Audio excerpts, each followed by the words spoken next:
Скоро набережная Казанки станет еще краше. Рядом с Национальной библиотекой республики строится совершенно уникальный детский парк. Его масштабы поражают. Если говорить только о площади, здесь более 3,5 гектаров.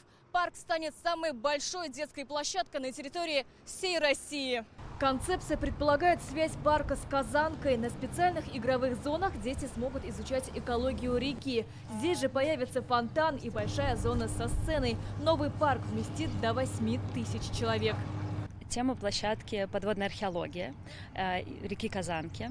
И здесь будет много элементов, рассказывающих про историю, про флору, фауну. И играя на площадке, дети смогут изучать. Детскую площадку разделят на 4 возрастные зоны. Для подростков установят спортивное оборудование, высокие горки, башни, батуты. Для детей от 6 до 12 лет полосы препятствий, гамаки, канаты, лазеры. Для дошкольников качели-подгузники, пересыпки и бизиборды. Ну а самые маленькие смогут здесь развивать сенсомоторику.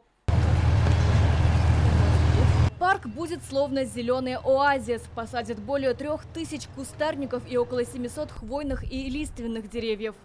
Большой упор и акцент делается на дендрологию, то есть так, чтобы в парке было всесезонно, что-то цвело. Хвойных очень много растений будет.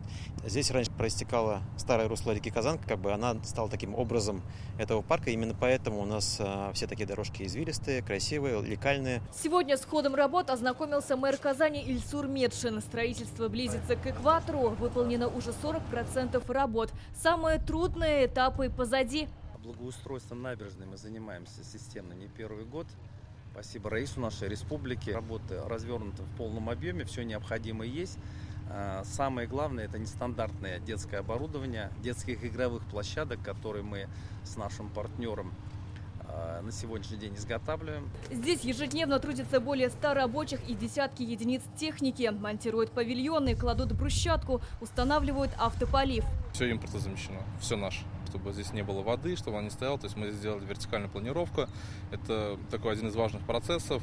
И, наверное, из сложных это еще также прокладка коммуникации. Нужно понимать, что здесь какие грунты находятся. Предстоит выбрать название парка. Ильсур Метшин рекомендовал сначала посоветоваться с жителями, особенно с детьми, и лишь потом принимать решение. Открыть уникальный парк планируют в День республики. Сирина Васильева, Рамзиль Гарипов, ТНВ, Казань.